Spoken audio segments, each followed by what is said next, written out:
It's easy to fall into the thought that nothing really matters. You look around and realize how small you are. One person on a floating rock, circling a star among billions of others. You think about how the universe existed long before you were born and will keep expanding long after you're gone. That kind of perspective can make life feel meaningless. Welcome to the glitch cult, where we question what most people take for granted and find meaning in the spaces where it seems to disappear.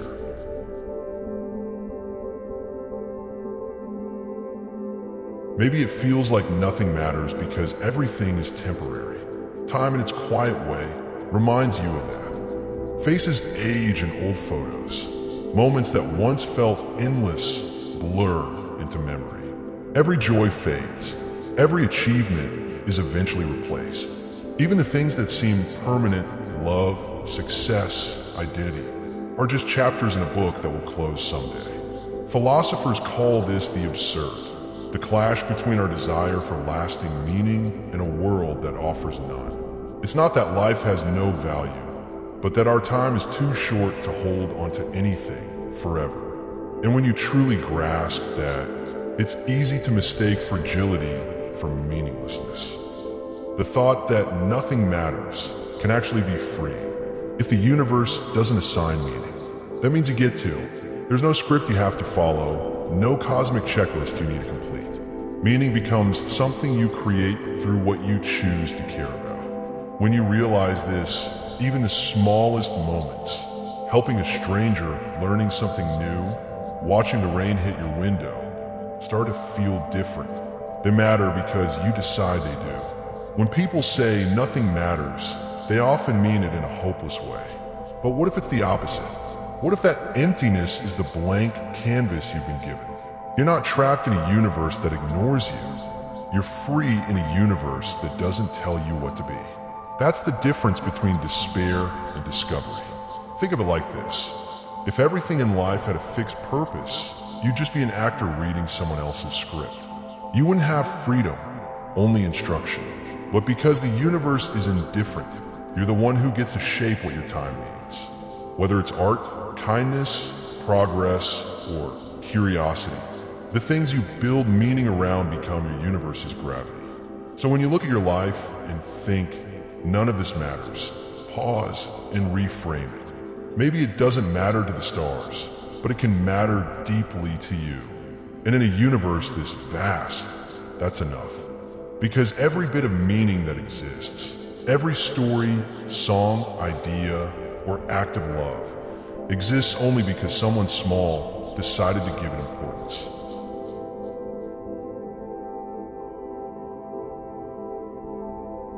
When you think about how big the universe is, it's impossible not to feel small. You live on a planet that's one of 8, orbiting an average star, inside a galaxy of hundreds of billions of other stars, surrounded by billions of other galaxies. The numbers are so large, they stop meaning anything. You can't really imagine what a billion looks like, let alone a trillion. And in that sea of infinity, a single human life barely registers. From far enough away, even the entire planet is invisible. That's one side of the scale, the cosmic view, where we shrink into dust. But if you zoom in instead of out, the perspective flips. Suddenly, everything that exists, every sound, color, and emotion, only exists through you. The universe doesn't feel awe or sadness or love. You do. From the inside of consciousness, you become the center of everything that can ever be experienced. Both perspectives are true. You're insignificant and essential at the same time. That's the paradox of scale. It's almost funny how the same truth can make you feel two opposite emotions. When you zoom out, you realize how tiny your problems are, that most of the things you stress about are microscopic on the timeline of existence. But when you zoom in, you realize how powerful your awareness is, that without you, this vast universe would have no witness. It would just exist, unobserved, unappreciated, unknown. You don't need to pick one side of the paradox. You can hold both. You can recognize that you're a small part of something huge, and still see that what happens in your small part matters, because it's real to you. A single act of kindness, a single idea, a single day spent doing something meaningful. They may not change galaxies, but they change your internal universe, and that's the one you actually live in. So maybe the goal isn't to feel big or small, but to feel aligned. To live aware of both truths, that you're temporary in the grand picture, yet infinitely significant within your own frame of experience. You're not the center of the cosmos, but you are the center of consciousness, and that's just as extraordinary.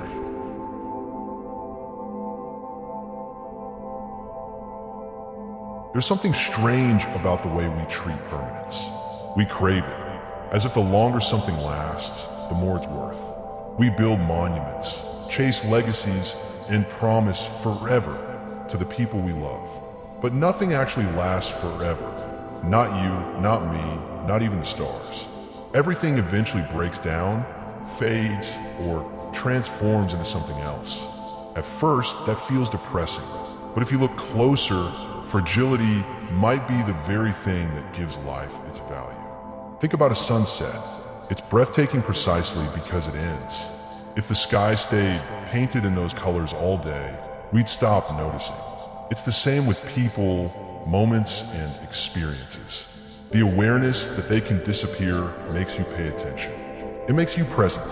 You savor the coffee, the laughter, the warmth of someone's hand. Not because they'll last forever, but because they won't. When you realize how fragile everything really is, your relationship with time changes.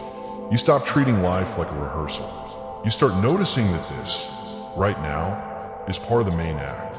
You begin to see that the things you've been postponing for a better time may never happen if you keep waiting. That doesn't mean you should live recklessly. It just means you should live consciously. Fragility also forces humility. Knowing that everything can change in an instant, health, relationships, comfort, reminds you that control is mostly an illusion. It's uncomfortable to accept, but it also softens you. You start appreciating what's here instead of demanding more. Even in science, decay isn't failure, it's transformation. Stars explode to create elements that make new worlds. Forests burn and grow again. Death feeds life. It's the same cycle that keeps you breathing. Every ending is just the start of something different. So maybe the goal isn't to chase permanence, but to make peace with impermanence. To let fragility remind you that value comes from the fleeting nature of things, not their duration. Because when you understand that nothing lasts, you also understand why every moment matters. It's fragile, and that's what makes it beautiful.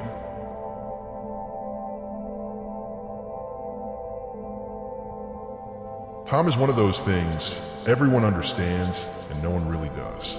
We talk about it constantly. How much we have, how much we lost, and how fast everything's moving. But what exactly is it?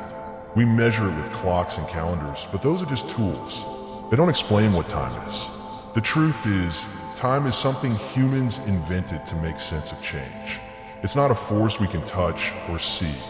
It's a way of describing how everything around us keeps changing. Think about it. A second is just a human decision. A year is based on how long it takes Earth to move around the sun. Time is a system we made up to track motion, to bring order to chaos. Without it, we'd still age, the seasons would still change, and things would still begin and end. But there wouldn't be labels attached to any of it. It would just be. And yet, for something we created, time runs our lives. We use it to measure progress, success, and even worth. We say, I don't have time, when what we really mean is, I've chosen to give my time to something else. We chase more of it, we waste it, we regret it. But the truth is, time isn't running away from us, it's moving through us. Every second that passes isn't something lost, it's something transformed. It's also what gives meaning its structure. Without time, there's no before or after, no growth, no story. You wouldn't have a past to learn from or a future to aim toward. The very idea of change depends on time. That's why it's such a paradox. It doesn't exist physically, yet everything depends on it. Maybe that's why the awareness of time can feel both comforting and cruel. It reminds you that everything moves forward. Good moments end, but so do bad ones. You can't stop time, but you can shape how you move through it. You can either watch it pass or fill it with things that make you feel alive. So while time may be an illusion, it's one that holds everything together. It's the invisible rhythm that turns existence into experience.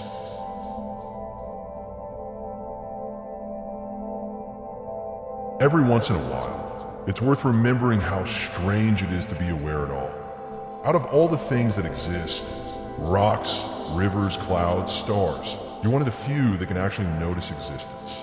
You can look up at the night sky and think about what it means. You can remember the past and imagine the future. You can reflect on yourself reflecting. It's an endless mirror, and it's what makes you different from everything else we know. Scientists can describe how neurons fire and how signals travel through your brain, but no one really knows why those signals produce awareness. How did a bunch of atoms learn to think about themselves? It's one of the deepest mysteries we've ever faced. And yet, here you are living it, proof that the universe somehow developed the ability to look back at itself. You could say that consciousness is the universe waking up, tiny flashes of awareness scattered across time and space. Every thought, every emotion, every act of curiosity is the cosmos trying to understand its own reflection. When you watch a sunset, it's not just you observing light.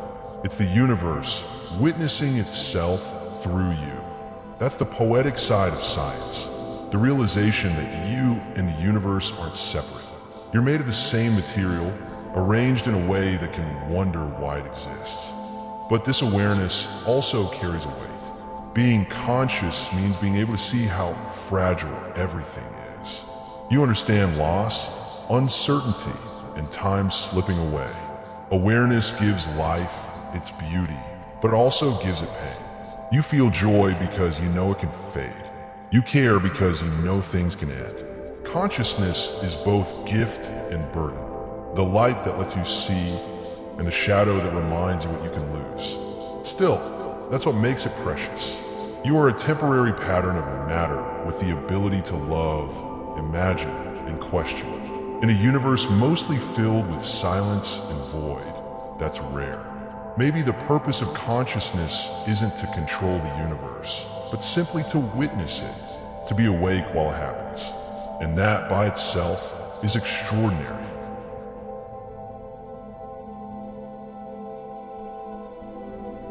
When you think about everything, the universe, time, consciousness, and how fragile it all is, the question eventually circles back. Does any of this really matter? It's a fair question, maybe even the most honest one you can ask. Because if nothing lasts forever, and if we're just tiny flashes in an endless expanse, why bother trying at all? But maybe the problem isn't that nothing matters. Maybe it's that we've been looking for meaning in the wrong place. We keep trying to find it out there, in the stars and destiny, in something grand and unshakable, when meaning was never supposed to come from the universe. It comes from us. The universe doesn't care, but you do. And that's enough to make caring matter. When you help someone, the universe doesn't keep score, but the person you helped remembers. When you create something, it might not last 1,000 years, but it changes how you feel today. When you laugh, cry, or fall in love, it doesn't echo through galaxies, but it shapes the small corner of existence that you call your life. Meaning doesn't need to be cosmic to be real. It just needs to be felt. We tend to confuse scale with importance. Just because something is small doesn't mean it's meaningless. A single heartbeat, a single breath, a single act of kindness, they might not register on a cosmic timeline, but they define the only timeline that actually matters to you, the one you're living right now. If you think about it, even stars are temporary. They burn, collapse, and disappear. But during their brief lifetime, they light up the universe. Maybe that's all we're meant to do, to shine, however briefly, before we fade. to fill the small window we've been given with something worth remembering, even if no one's around to remember it. So you can ask, does it matter? On a universal scale, no. But on a human one, absolutely. Because the question, does it matter, only exists because you do. You are the one giving importance to the moments that would otherwise pass unnoticed. And when everything else is gone, that awareness, that brief flicker of consciousness that asks, does it matter, might be the most meaningful thing that ever was.